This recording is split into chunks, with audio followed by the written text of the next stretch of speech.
The participants panel will pop up on the right side, and you have to click more next to your name, and you can start renaming yourselves. Edit your name and click rename yourself with your organization and your country information if possible. For example, Rizal, Millville, ILO, Trinidad, and Tobago.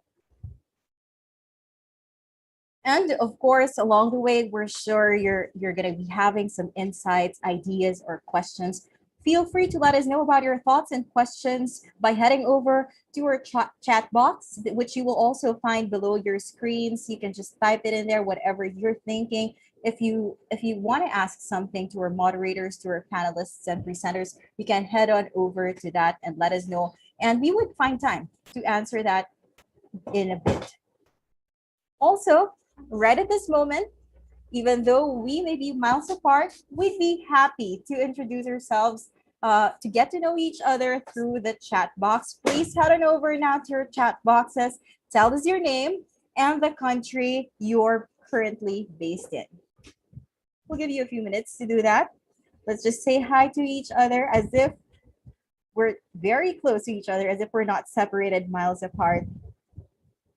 You're also happy to know that everyone's here, and we'd be happy to know where you guys are coming from. Oh, we're seeing all the entries are coming in. We'll just say hello to Ms. Lorraine Scott.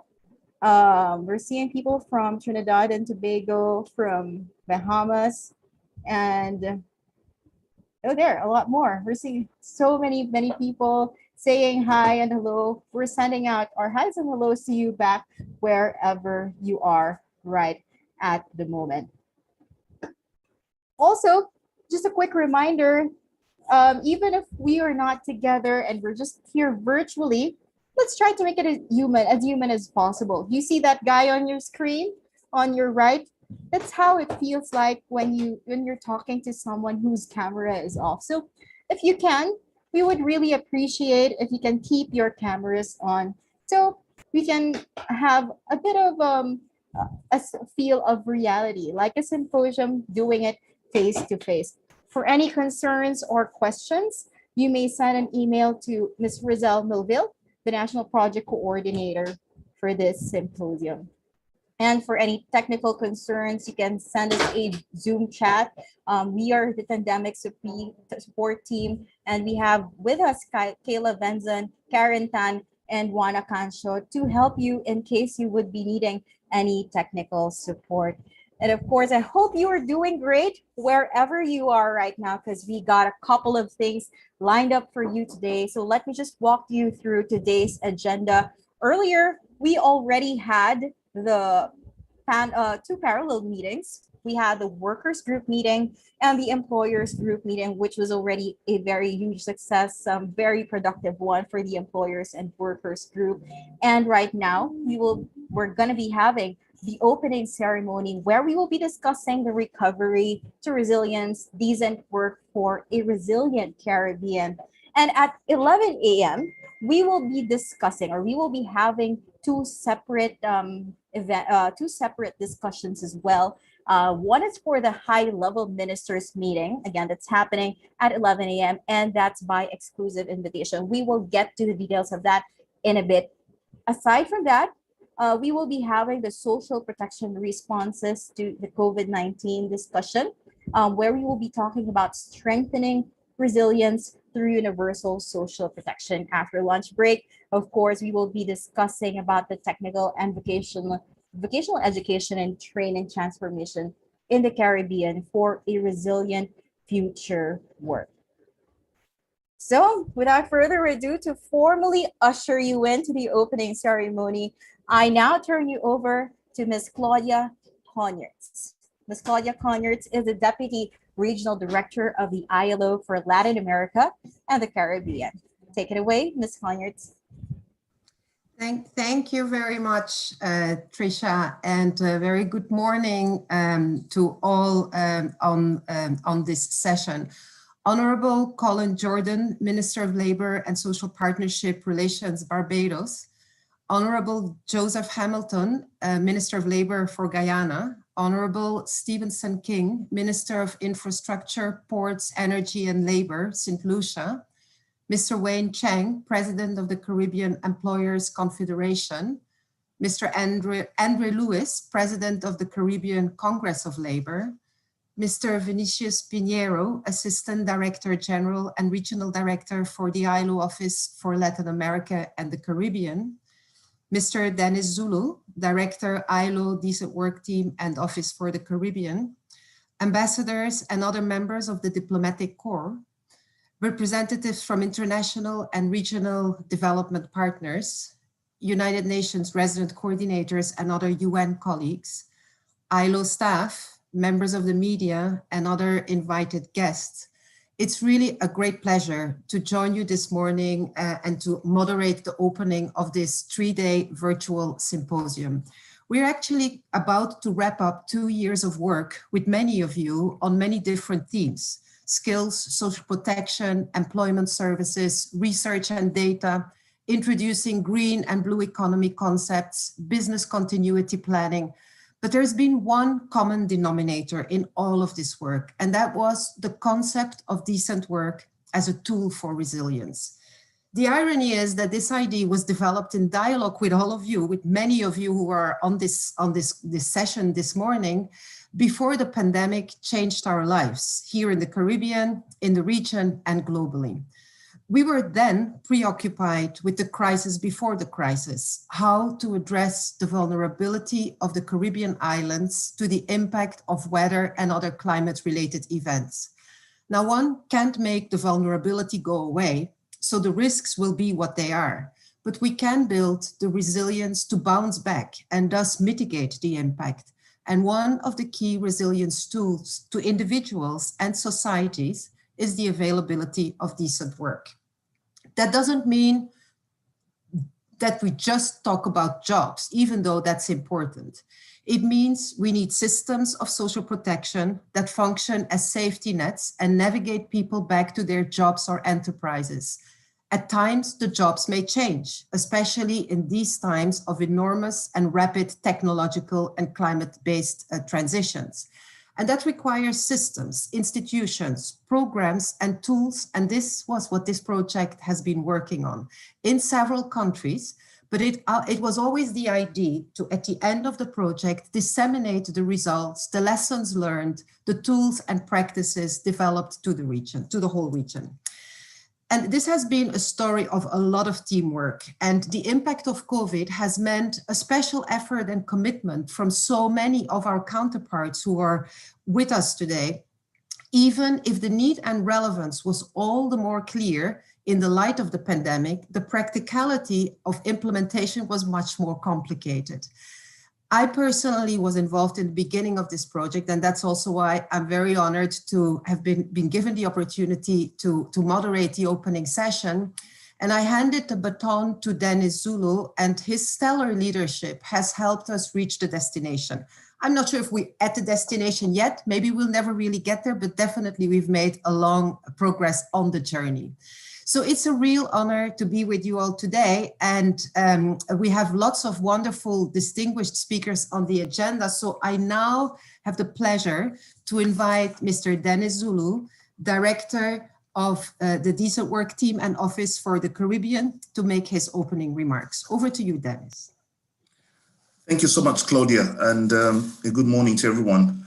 Let me begin my remarks by observing the protocols as established by Claudia. And good morning once again. I'm really pleased to extend a warm welcome to all of you this morning on behalf of the ILO Decent Work Team and the Office for the Caribbean. Thank you so much for joining us for this first ever ILO Caribbean Resilience Symposium. In 2019, the ILO Office for the Caribbean launched the Caribbean Resilience Project, a multidisciplinary program of targeted technical support for highly vulnerable small island development states, also known as SIDS, in the region. This project was, from the outset, anchored by two very important framework documents ascended to by ILO Constituency in recent years. These were the 2015 Guidelines for a Just Transition towards the Environmentally Sustainable Economy for All, and secondly, the ILO Recommendation number 205 on Employment and Decent Work for Peace and Resilience.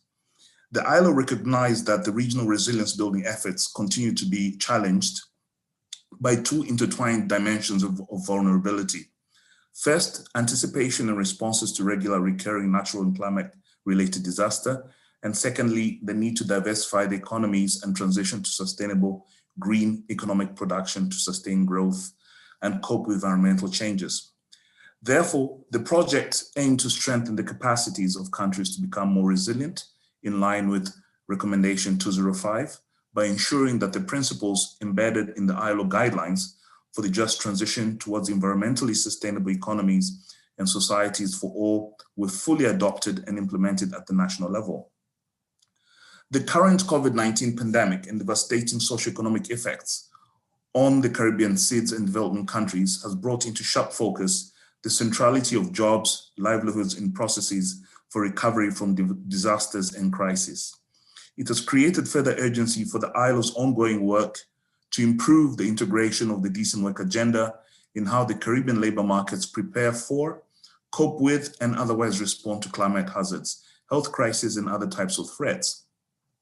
In this sense, the global health crisis, which compounds many others that our countries face, also serves as a forceful reminder that ultimately, the realization of many, if not all, of the current 2030 Sustainable Development Goals hinges on SDG 8, which is decent work and economic growth. Over the last 12 to 15 months, the Caribbean Resilience Project, its ability as a system, community, society exposed to hazards to resist, absorb, accommodate, adapt to, transform, and recover from the effects of the hazard in a timely and efficient manner has been intensely tested. We find ourselves thrust amongst, almost overnight, into volatile, uncertain, complex, and ambiguous contexts. Partners have had to shift immediate and not gradual implementation of the policy guidance, technical advice, and capacity building work that was underway through our various technical cooperation interventions, aiming to strengthen labor institutions and the very foundations required for decent work and environmentally sustainable development. The rapid spread and deadly effect of the virus meant that the same advice and interventions acquired an agency as the race to save lives and the need to preserve our economies and the livelihoods merged into an invisible imperative. As the battle continues, the Resilience Symposium is intended to share the benefits of all comrades at arms, some of the critical lessons learned, innovations and good practices, and the tools that are being developed and deployed with our Caribbean constituents to navigate the multiplying threats and to engineer stronger systems and societies. The sessions you'll participate in the coming 3 days present opportunities for all of us to deepen our discussions and commitments for action on the ILO Decent Work Agenda and Just Transition Guidelines. We do hope that you'll be inspired by the ideas and insights offered by our expert panelists, and that you will apply what you learn from this knowledge sharing forum to your national contexts to achieve progress towards becoming environmentally sustainable and resilient economies. Before I conclude, I wish to express my gratitude to all our Caribbean tripartite constituents, governments, employers, and workers' organizations, as well as the academic collaborators, development partners, colleagues from the ILO headquarters and the regional office, and our service provider, Tandemic, for working with us to put this event together. Finally, yet importantly, I would also like to express my appreciation to the ILO Caribbean team, particularly Project Coordinator Rissel Melville, for making this landmark symposium a reality and the starting point for future discussion on how our national labor markets can adapt, recover, and build resilience in order to minimize disruptions to employment and quickly regain productivity in times of crisis. I thank you and hope you have a very fruitful and productive symposium. Back to you, Claudia. Thank you so much, Dennis, and thank you really for also reminding us how this all started and for helping us to have a bit of an overview of what we're going to be doing in the next few days. I'd now like to invite Mr. Vinicius Pinheiro, the Assistant Director General and our Regional Director for the ILO Office for Latin America and the Caribbean. Mr. Pinheiro has been at the helm of the regional office since March last year, since March 2020. And from there, he leads a team of 360 people working over 9 offices in the region across Latin America and the Caribbean. Vinicius, I don't know if you can hear Yes, us. I can hear you. All right. Can you see me? Can you hear me? No, we cannot. I cannot yet see you, but I can hear you well. But I'm sure you will come on screen soon. So please go ahead. Yes. Over to you, Vinicius. All right. And just to make sure. Yeah, I just see Dennis. Sorry, I can't see myself. I can see you too, Vinicius. We I can see you very well. Can you see me? Yes, Yes. we can see you well. That's kind of strange. Okay, so thank you so much, Claudia. Greetings from Brasilia. A special greeting to our honorable ministers, Joseph Hamilton from Guyana, and Stephenson King from St. Lucia, and also to our dear colleagues and representatives of workers and employers, when Andrew Lewis from Workers and when Chang from Employers. It's a real pleasure to be with you today to inaugurate this symposium. The region has a history of resilience and overcoming disasters, mostly environmental and climate related. COVID-19 being a health and socioeconomic pandemic has further brought additional vulnerabilities to the region. And this is not going to be the worst and probably not the last pandemic and disaster that we will need to confront. The social impact in the entire Latin America and the Caribbean has been greater than compared to other regions, but the Caribbean has been, let's say, spared somehow from the worst of the pandemics that we saw, for example, in the Andean countries or in countries like my own country, Brazil. And while the partial reopening of the Caribbean economies is showing some immediate signs of socioeconomic recovery, reduced output, export, and fiscal space continue to take a massive toll on regional labor markets. So we have estimated last year that around 1.87 million full-time jobs had been lost in the Caribbean since the beginning of the pandemic. So it's a massive number, but the positive there's a positive outlook. We have good news coming up, recovery that can be inputted through the partial reopening of the tourism sector, starting in some countries from June 2020, which will provide immediate relief in certain countries, but also commodities are picking up. And in many countries, you're already seeing increased demand for commodities that are also impacting positively labor markets. In any case, one of the features that we see, not only the Caribbean, but also in the rest of the region, is that is the polarization of the impact. Some workers bore the biggest burden, while others maintain employment or at least reasonable degree of labor market attachment. Self-employment seems to have not played the traditional role of buffering impacts of the crisis, as we have seen in previous crises. One thing that we need to acknowledge is that the region reacted really fast, and governments in the region, they were very quickly in putting forward measures, mostly short-term measures that addressed some emergency and temporary relief, both for workers, but also for companies, in particularly SMEs. So also we need to acknowledge that occupation safety and health measures played a very important role in terms of, in particular, the tourism sector, in terms of keeping a certain degree, a certain level of business continuity, while also preserving helping controlling the pandemic. So we are ILO has been with you during this pandemic. We have been backing most of the measures that are being implemented, assisting countries in design measures to support employment, to support companies to keep income of those who have lost income because of the pandemic, and in particular in supporting social dialogue. We have seen that social dialogue has been an integral part of most coordinated policy responses in the Caribbean, although some gaps have emerged. Workers and employers organizations, despite all the challenges, they have effectively addressed the challenge of the pandemic by engaging with ministers of labor and ministries of health to identify challenges and craft responses to protect workers and keep business afloat. We have seen as well at the policy level, tripartite stakeholders involved in discussions on stimulus and response packages, and also not only at the macro level, but also at industry level. So the region has clearly a lot to show now and to showcase to the rest of the world, in particular in places in the rest of Latin America that have seen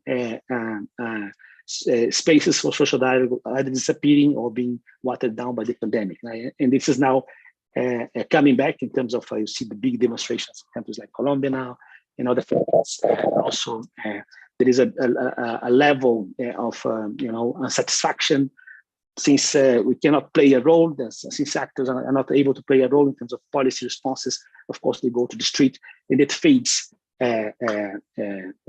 social unrest. So let me just say that ILO continue to recommend a human-centered approach to the recovery, having social dialogue at the core. And there are a number of opportunities that arise from the pandemic.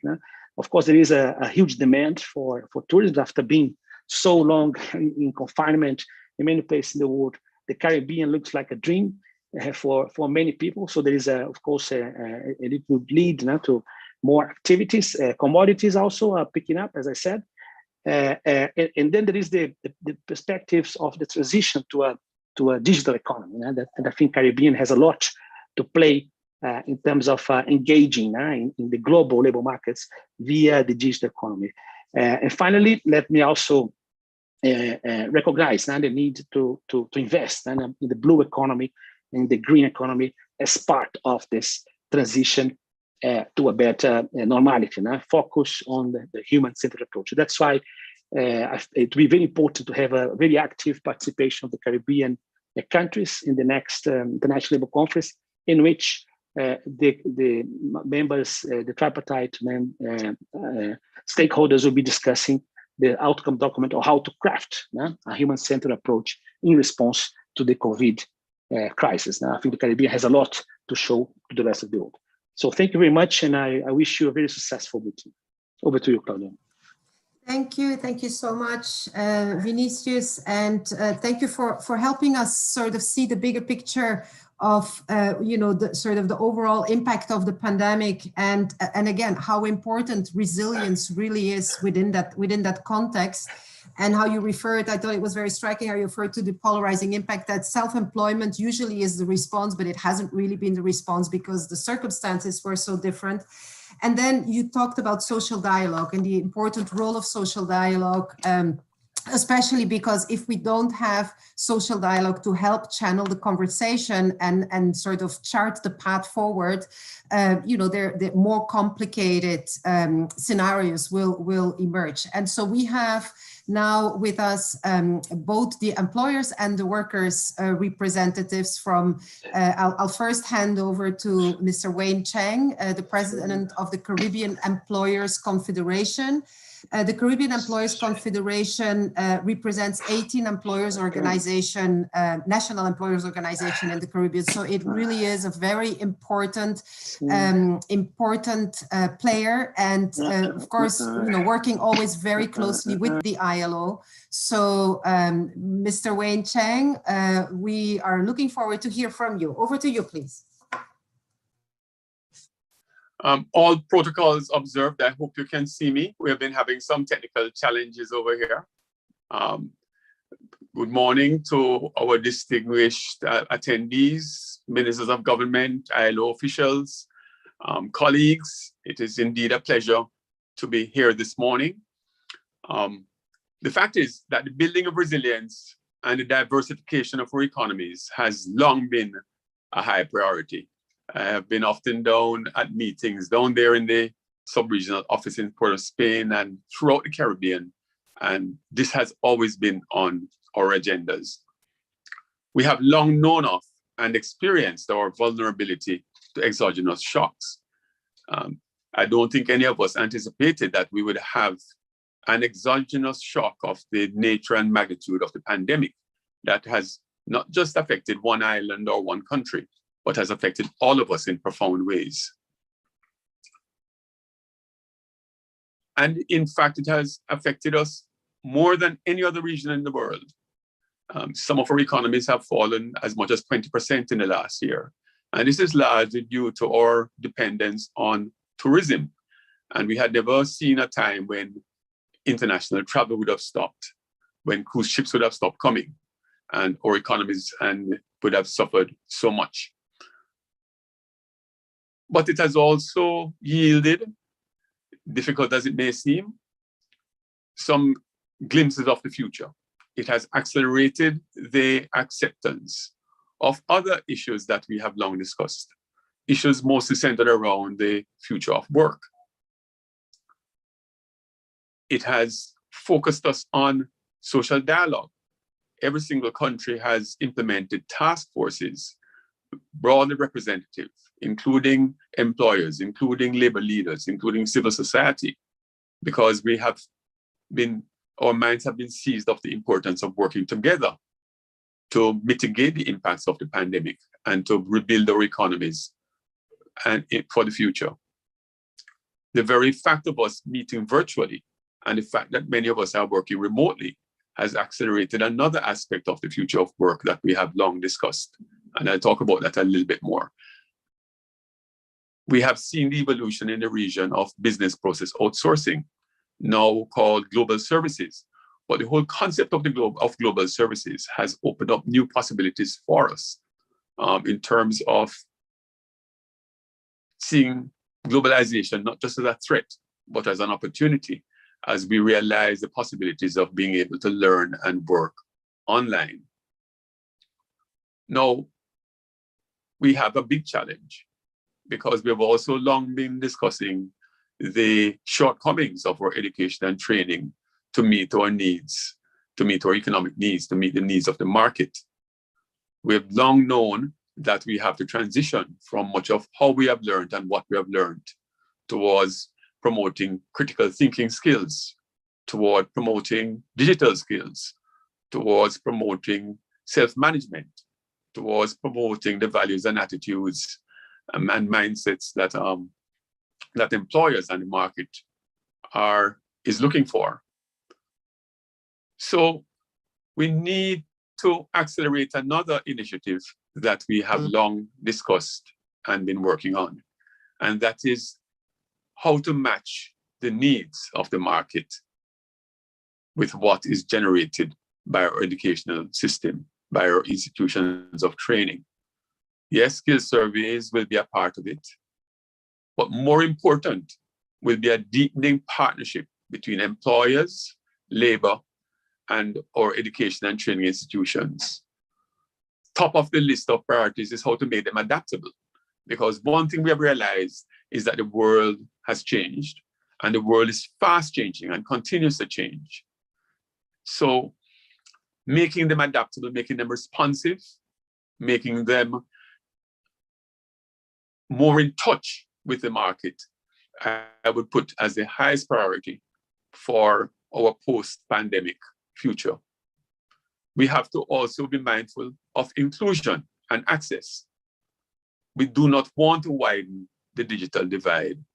So the building out of the infrastructure to allow access to good broadband, the building out of the infrastructure to allow teachers and tutoring to reach deep rural communities, inner city communities, poor communities, marginalized communities, will also become an important part of the inclusiveness and the inclusive economies that we have to build going forward. And last but not least, the most important change that we will have to follow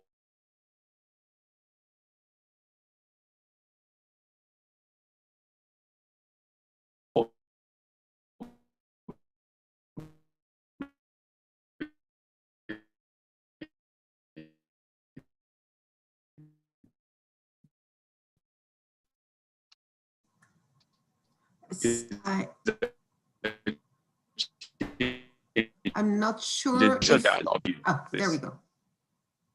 Thank you. Thank you so much, Wayne. I'm so sorry. The very last sentences you spoke, I think we lost you. I will repeat the last sentence. I say we will achieve this best by collective action, by tripartism and social dialogue. Very good, very important. And I'm glad that you're actually repeating it because it is so important. And it's also very much what this symposium is about. And, also just wanted to highlight, I think I know it's very much your passion because I've worked a lot with you in the past on the importance of education, but also always the way of looking positively at what the opportunities are, even in difficult circumstances. And I think that's very much what you highlighted in your remarks. And I thank you for that.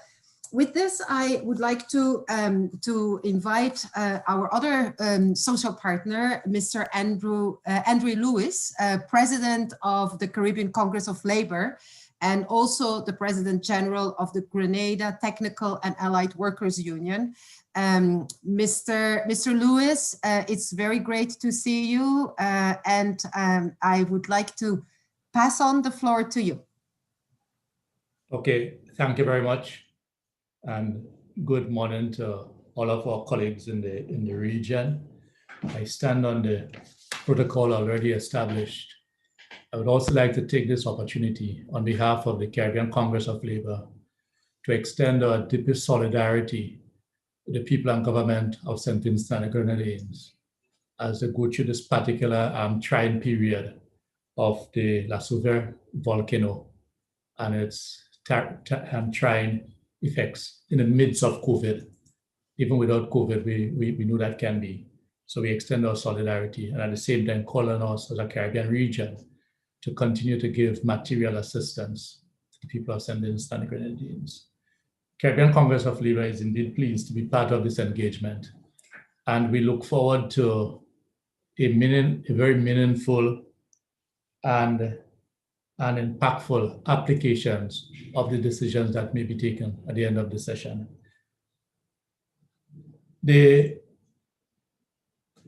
symposium is taking place in the context of COVID-19, and not just in the context of COVID-19, but also in the context of the possibility and probability of other pandemics.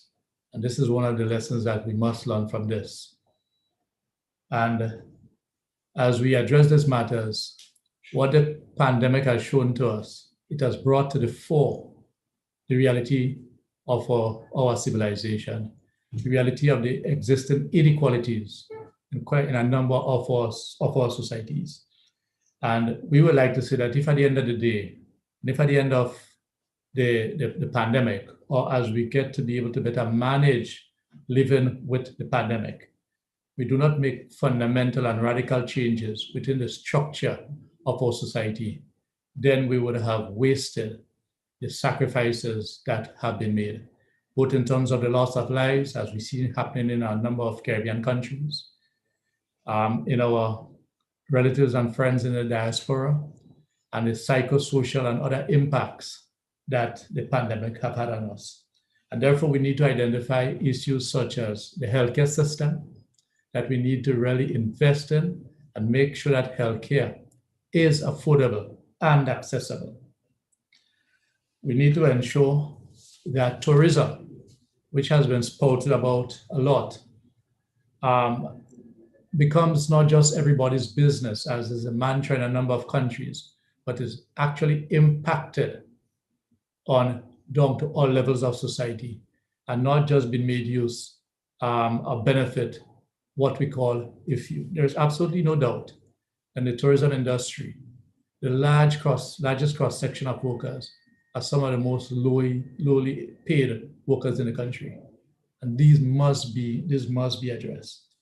We must address the issue of engineering, the aspect of our sanitation workers, for instance, our gas service attendants, our grocery store workers. There's absolutely no doubt that traditionally we have looked down upon them, but we have found that they are some of the most essential services workers in this particular period.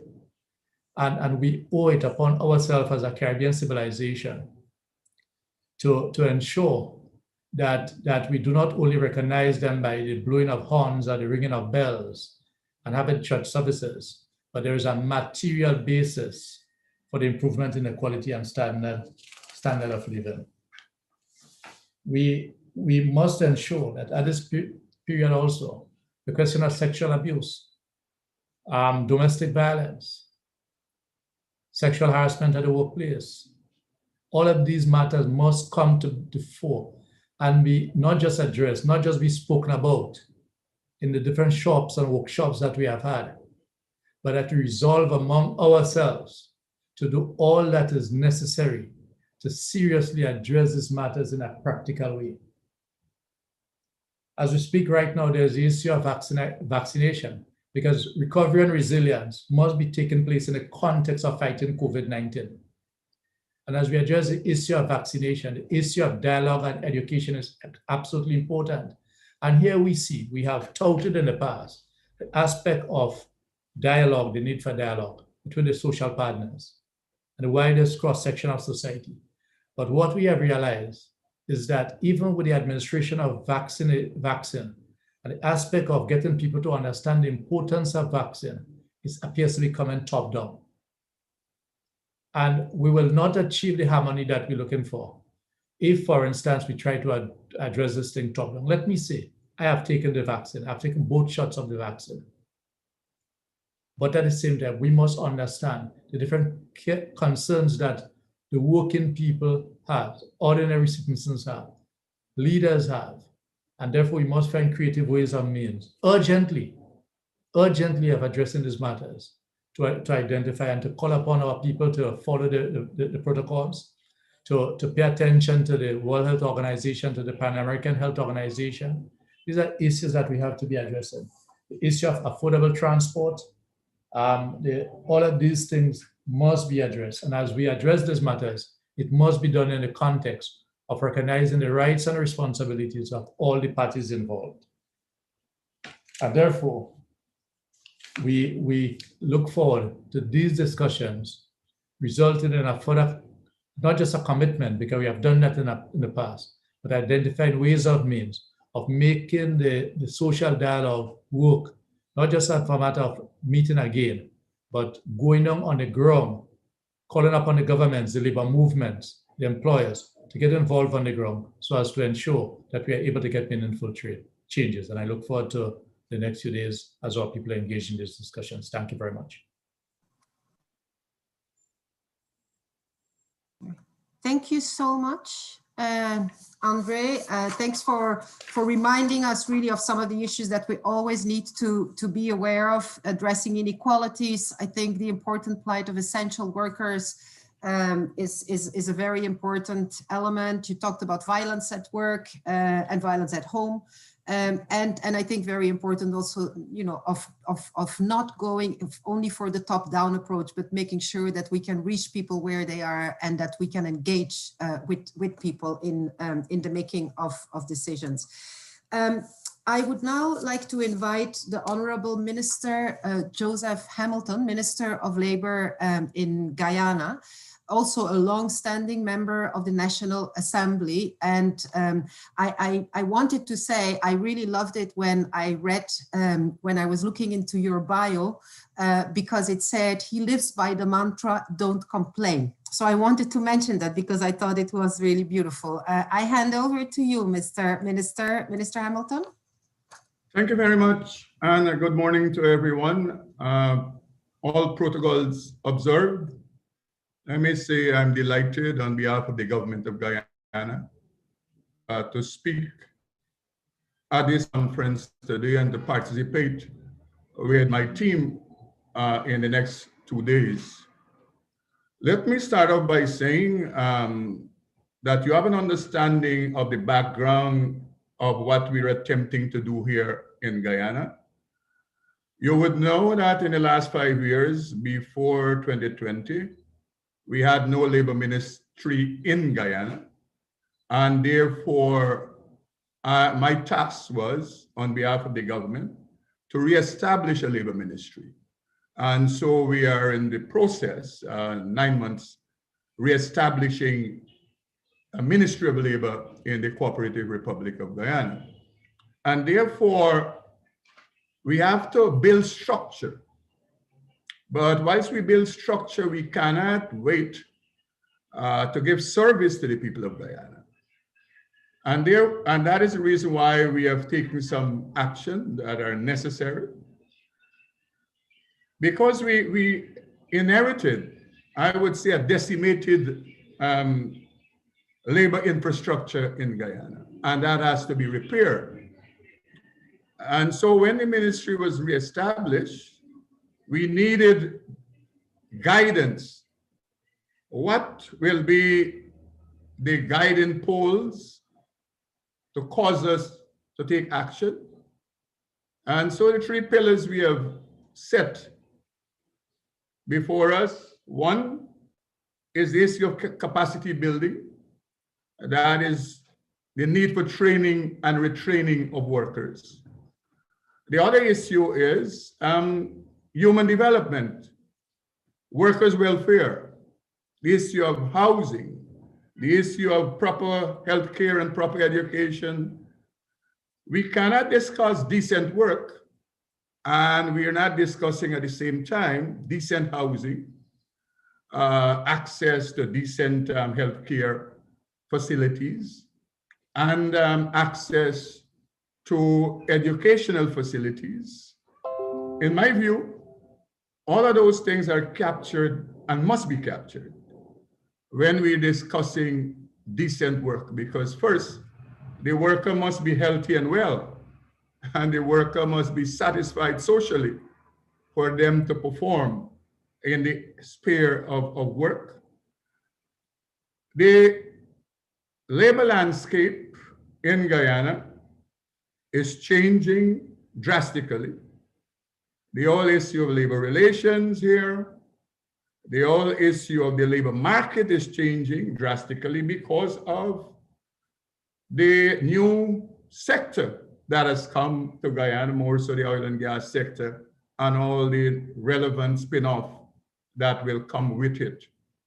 And at the level of the government of Guyana, we are putting everything in place to ensure that we can facilitate employers and employees to contribute to national development.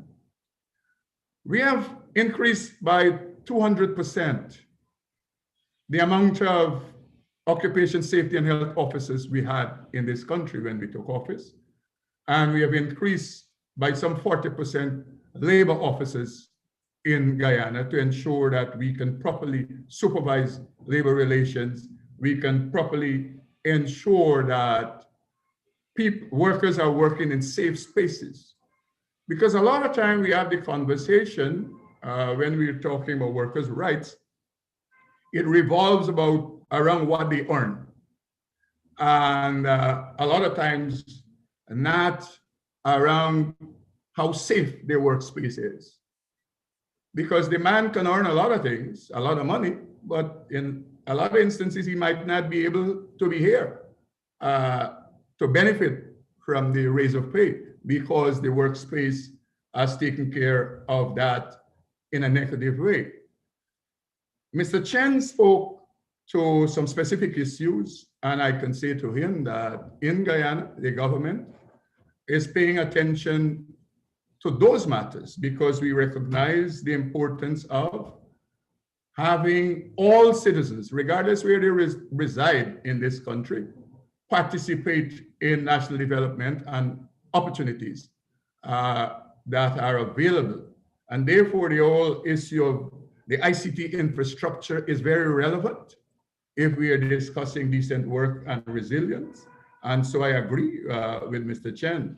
The issue of the tripartite dialogue in countries are very important, and therefore we have established a tripartite committee here with labor, workers' representative, and the private sector who are advising the minister about the overarching issues. Also, Mr. Chen spoke about training for the new economies and the issue about what the labor market will be like 5 years from now, 10 years from now. And at the level of here, we have recognized that. And so I can say to the conference that we are in the process of planning to have what we call Technical and Vocational and Employability Conference, where all stakeholders will reach and discuss this matter to put together a national plan about our needs going forward as a nation. I would say this finally, that the government of Guyana is committed to the social dialogue that is necessary for the development of labor relations, for ensuring that workers are protected. And so we will continue in these conversations. We are open to any discussions.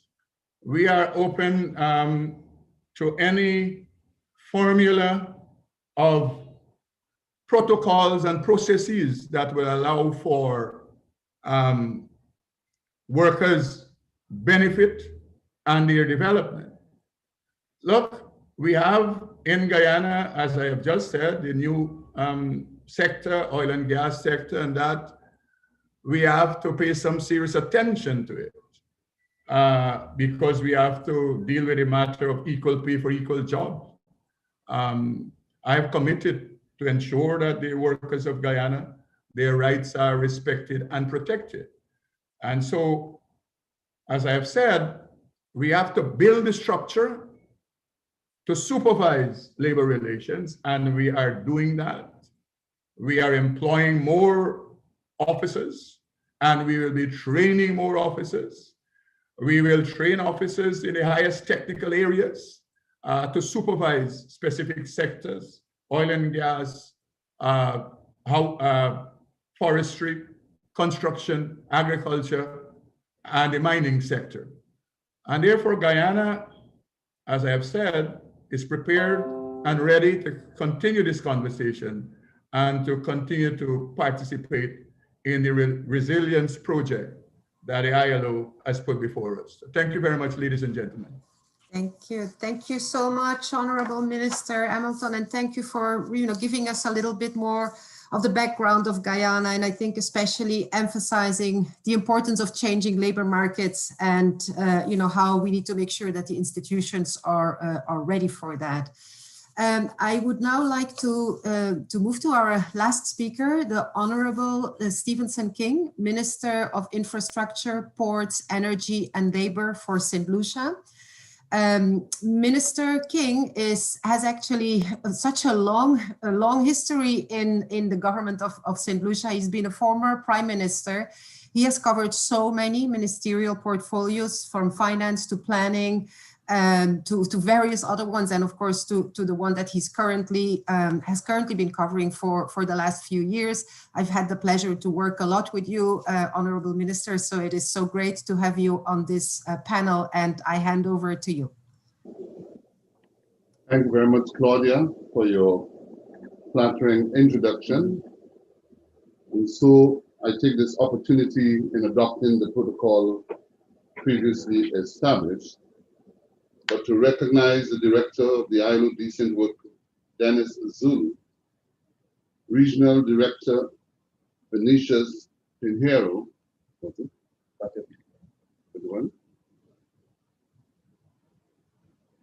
Sorry. Hello, excuse. Oh, there you go. I think now we have you back. We see you, and we probably will hear you too, but we just lost you for a second.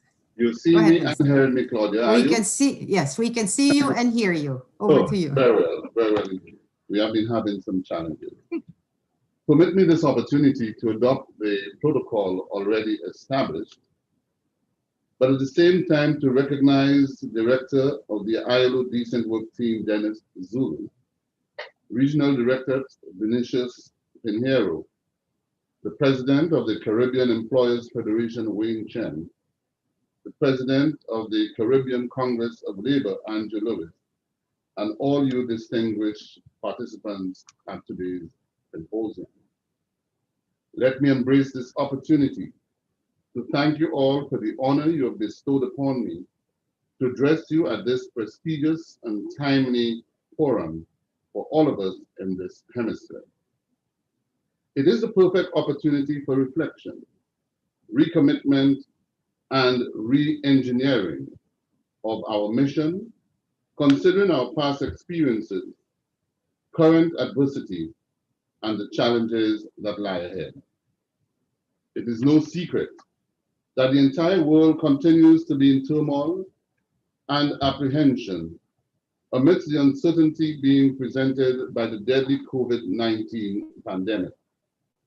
Despite the early arrival of the first COVID-19 vaccines, which sparked excitement, hope, and anticipation for better days ahead, we are challenged by the ambivalence that lingers among large sections of our various populations. While the virus mutates globally, we as a people have made some strides and continue to show our resilience and adaptability, though small. However, there is a need for an even greater thrust forward by those of us who are charged with the mandate to preserve the world of work and advance the agenda of sustainable, decent work for peace and resilience. St. Lucia, as recipients of technical support emanating from the ILO's Caribbean Resilience Project, the government and people are indeed grateful to the ILO for its provision of technical experience and expertise, funding which is geared towards strengthening countries' national capacity and becoming more resilient in line with Recommendation 205 on decent work for peace and resilience. This three-day symposium, appropriately titled From Recovery to Resilience, Decent Work for a Resilient Caribbean, is indeed timely and critical. The discussions and actions towards building resiliency within the world of work are foremost on many nations' agendas as we endeavor to systematically and simultaneously take the necessary steps designed to resist, absorb, accommodate, adapt to, transform, and recover from the effects of any hazard in a timely and efficient manner, as stated in the United Nations Office of Disaster Risk Reduction. It is my fervent hope, therefore, that these conversations and dialogue will propel us to recalibrate our mission as we learn from each other through the sharing of knowledge, information, and best practices in our pursuit to build resilient Caribbean economies in our recovery process from natural disasters like floods and hurricanes. Moreover, it is even more critical and relevant to strengthen our resolve as we seek to rebuild from the devastating impact of the COVID-19 pandemic and transition into environmentally green, sustainable, and robust economy. It is therefore imperative also that, in keeping with the ILO's goal and through our interactions in this symposium, we move towards greater collaboration and meaningful action to address our common concerns of capacity building, labor market research, skills, and national policy development needs. St. Lucia, like most Caribbean governments, is totally dedicated to the pursuit of unemployment eradication. We continue to grapple with high rates of unemployment, particularly among our youth, which has been exacerbated by the current circumstances of the COVID-19 pandemic. In that regard, I am pleased to announce that as part of our national strategy for recovery from the COVID-19 crisis and our commitment towards longer-term resilience, we have accepted the recommendations of the ILO to implement a National Public Employment Program, PEP. The initiative is geared towards the generation and institutionalization of decent, productive, and sustainable jobs, while at the same time presenting a tool to complement private sector employment creation and offer a policy instrument with which to tackle the problems of unemployment in our society. I wish to highlight that an already existing program, the Constituency Development Program, which was commissioned in St. Lucia in the year 2009, seeks to improve the well-being of communities by rehabilitating and maintaining infrastructural facilities across constituencies, consequently employing hundreds of young persons and skilled individuals. In response to the need to enforce the mandatory COVID-19 protocols in public spaces, St. Lucia created and recruited peace officers, COVID-19 wardens as they are often called, to maintain peace, order, and compliance with the established protocols. That initiative created numerous opportunities to unemployed persons who may be considered for possible entry into the country's police force in future. At the regional level, our Caribbean nations are constantly being reminded of the need to diversify our national economies to resist persistent vulnerability from several threats. The alarm has never been sounded clearer and stronger than now during this current COVID pandemic. Therefore, we are appropriately urged to steer and navigate our economy in the direction capable of transitioning to sustainable green economic production to sustain growth and cope with environmental changes. Though I am mindful of the many challenges we will confront on our way to achieving this goal, as chief servants, we have to lead by example in remaining steadfast and committed to doing the work required to engineer and to build a sustainable, buoyant economy. So, over the next few days, we look forward to a meeting of minds on the various major topics to be addressed in this forum, from skills development, social protection, occupational safety and health, policy framework on labor market information, employment services, public employment programs, to social dialogue and enterprise development. A long list, but a critical one. As we engage in the ensuing days, our discussions must also focus on initiatives designed to enhancing productivity mechanisms for small and micro enterprises and for persons in the informal sector to improving social protection, safety mechanisms, especially for the most vulnerable sectors, and building capacity in the area of skills development to match current, emerging, and future labor market needs, among others. As Minister for Labor, issues confronting the workforce are of paramount concern to me. In St. Lucia, like it is in many other Caribbean countries, the fallout from the COVID-19 pandemic has been disastrous, to say the least. The financial health, and social economic impacts of redundancies emanating from closures of businesses, especially in the hospitality sector, has been exceedingly catastrophic, to say the least.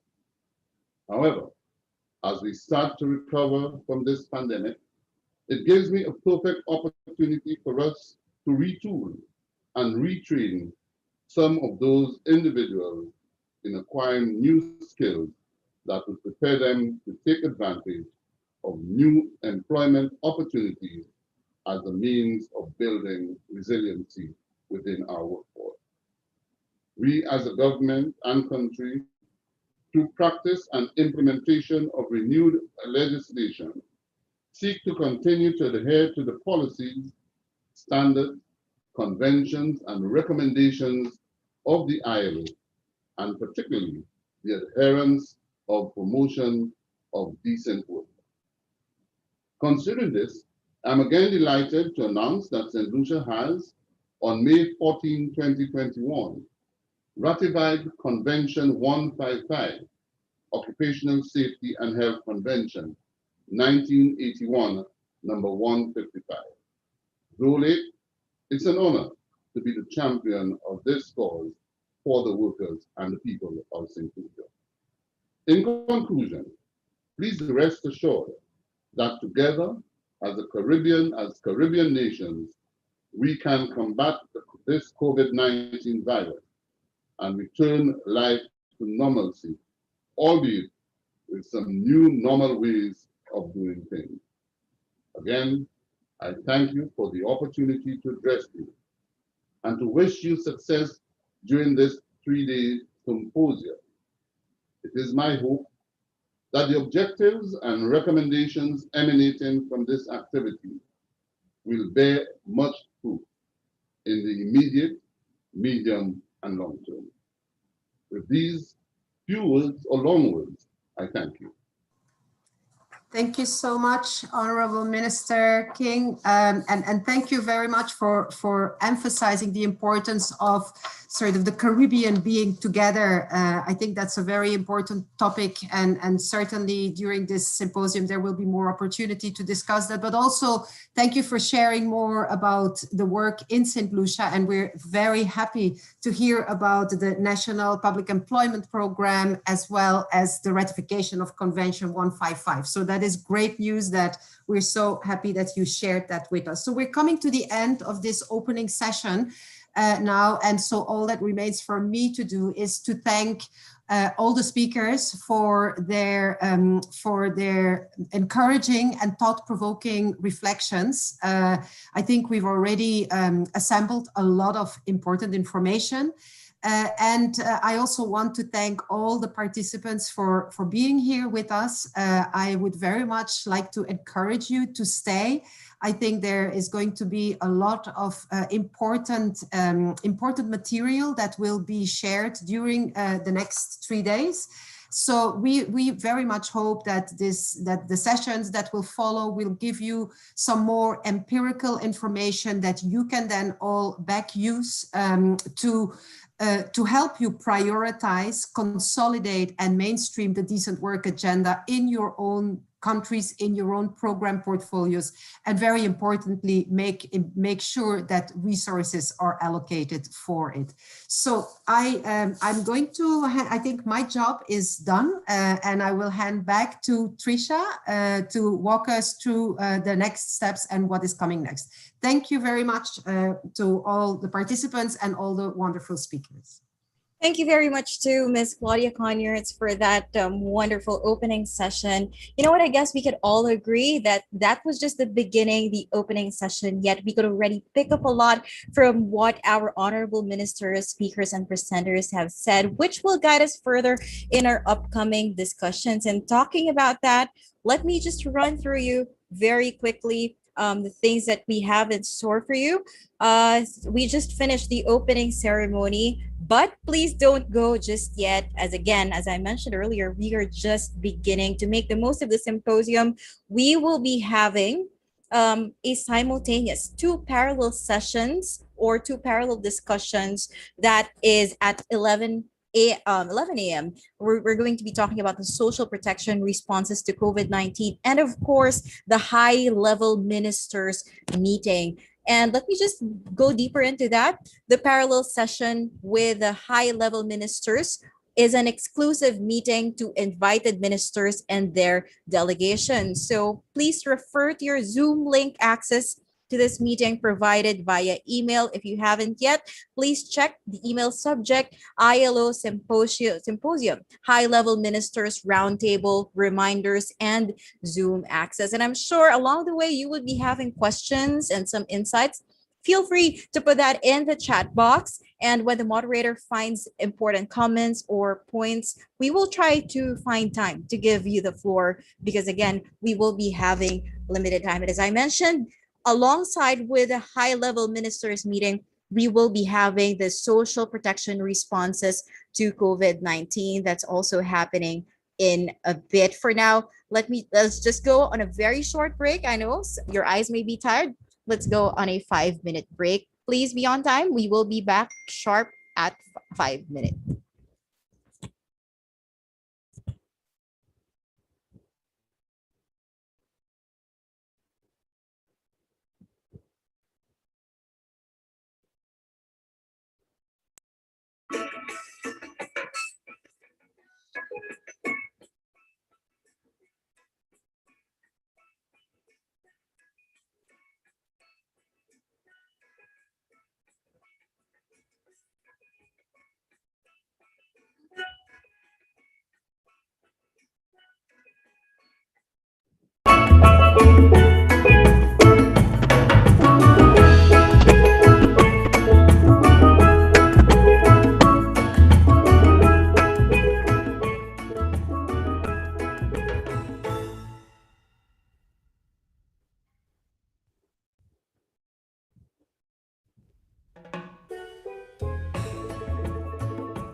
you.